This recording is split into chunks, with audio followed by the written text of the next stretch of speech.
Well, hello everyone and welcome to the channel. We are talking here about all the geeky stuff, and today once again let's talk about The Wheel of Time by Jrdan. And once again you are going to the bar to meet there another Forsaken, and suddenly you see a charming, very slender, very tall, dark-skinned beauty at the far table. Her height is approximately 1 meter, 0.87 centimeters. Interesting fact, when Jrdan was asked who he would cast as Semirhage, he named Naomi Campbell. You approach her and notice the fact that she is dressed in all black. You think that this is probably due to her opposition to Lanfear, but thank God you are smart enough not to say it out loud. After all, even Damendar himself was afraid to say this to Semirhage. You introduce yourself to her and hear in response, Nemene Damendar Boann. Wow, she has a third name, you think to yourself. That means she was a mega cool, mega respected person in the Age of Legends. You start talking with Semirhage, and after a couple of minutes you are completely fascinated by how calmly she keeps herself during this conversation, how smooth her movements are. You even feel in some kind of awkwardness and insecurity and trying to talk about weather, but quickly notice that this topic terribly annoys her. Damn, how could I forget that, you think to yourself, because you remember that she doesn't know how to control weather one bit. So, since weather is a rather sore subject for her, you decide to change topics and ask her,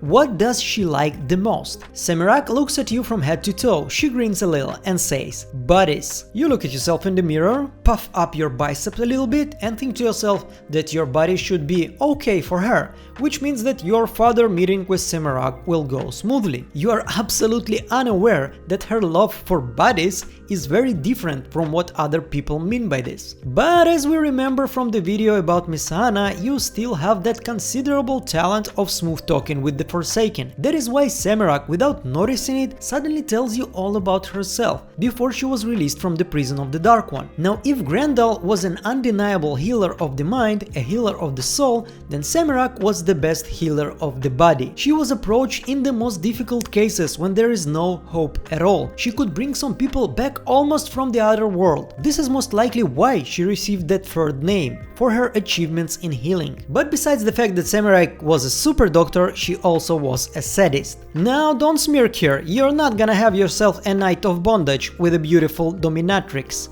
She is a sadist without any sense of limitations. She tortures people until they are likely to die. When Semirhage worked as a healer, she often used her profession to practice her sadistic skills on her patients, and despite the fact that she helped them recover, during the healing process she often caused pain and anguish, even when it was not necessary by the treatment itself. The patients were so happy that they were saved from imminent death that they were silent and didn't complain about her methods. Those who had enough courage to speak out against Semirhage at some point simply disappeared. Semirhage killed them, tortured them, studied new methods of torture and thereby eliminated unnecessary witnesses. But at some point, the Hall of Servants finally found out about her cute experiments. This happened already after Lanfear and her friend punched a hole for the Dark One to step into the world. Then, her sadistic tendencies were attributed to the influences of the Dark One. The Hall of the Servants gave her the choice to make an oath on the Oath Road that she would never do her bad deeds against her passions again or be stilled. Well, Semirhage denied to make such a choice. She chose to go on the side of the shadow. She went into Shayol Ghul, signed a contract and began to work for the Dark One. Transition of any channeler, especially the one with 3 names, to the side of the shadow had a terrible effect to the servants of the forces of light,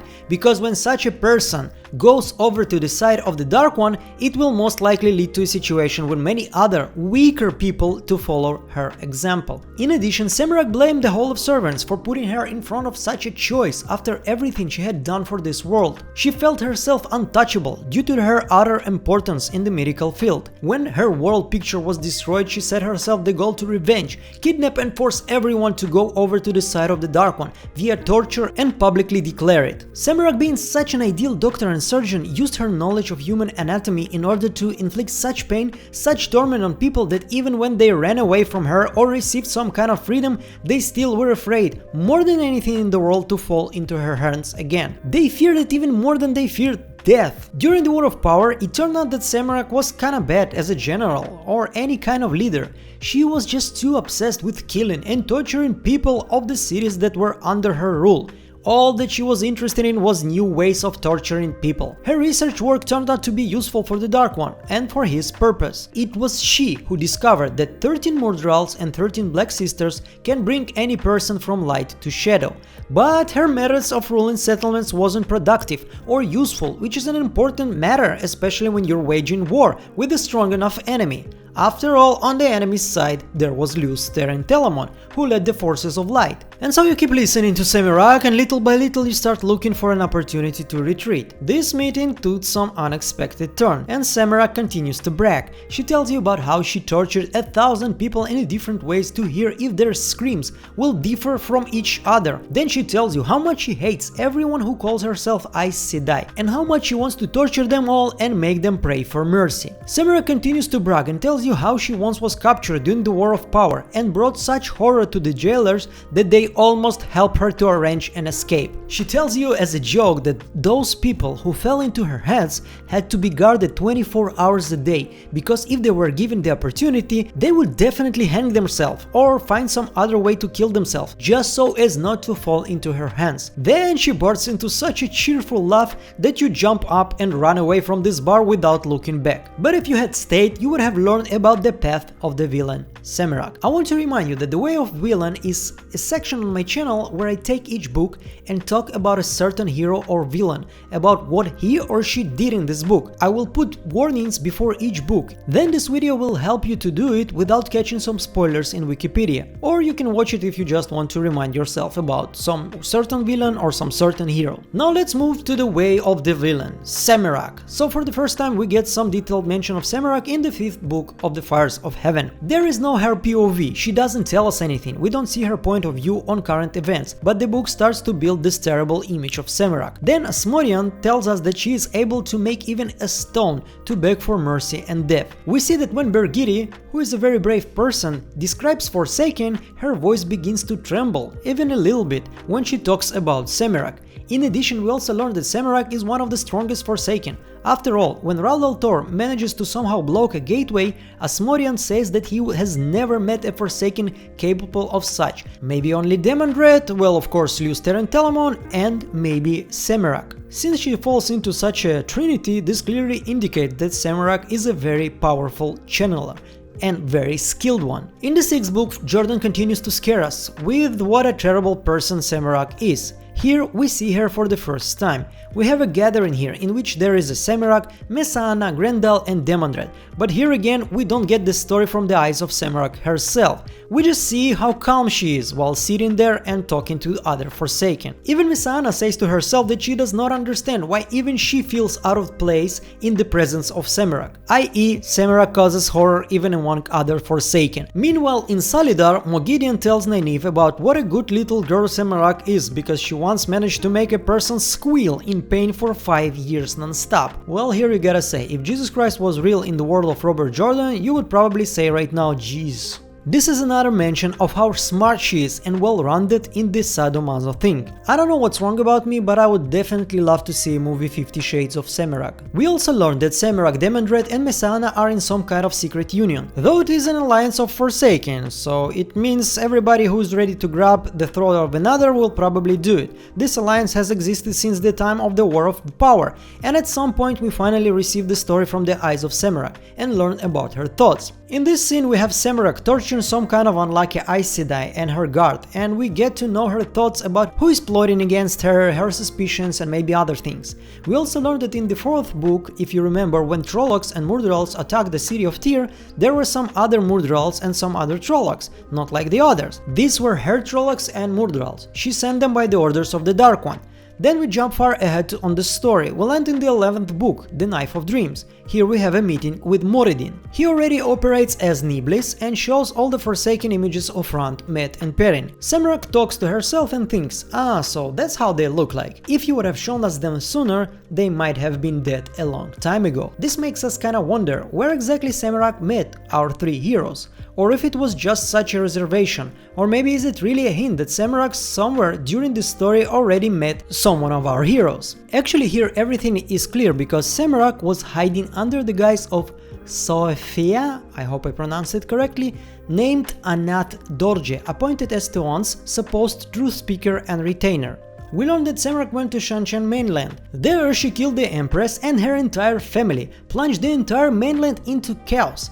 One person arranged all this with the largest mainland on this planet. You wanna say it again, go ahead. Semirhage also pays a visit to the lady Jrdan, who, as we understand it, is a dark friend, and orders her to find and kill Tuon. After which Semirhage takes on the appearance of Tuon and goes to meet with Rand in order to put on him a male Idam, but Rand recognizes her. As skirmish occurs between them, Semirhage using flame weavings attacks Rand, and as a result of which he loses his hand, but in the end she becomes severed from power and captured. Semirhage begins to work a little on Rand's brain. She makes him look like a madman and tells him that those voices that he hears in his head, even if they are real, are still a sign of madness. Moreover, if they are real to him, then this is an even greater sign of craziness. Now let's go to the book 12, The Gathering Storm. Another meeting with Moridin and Mesaana, who, as we remember, in alliance with Damendar and Semirhage, is trying to persuade Niblis to save the Forsaken from the captivity of Al-Thor, to which Moridin refuses. In general, he's actually a kind of lazy dude and justifies all this by the fact that it was her fault, she was captured,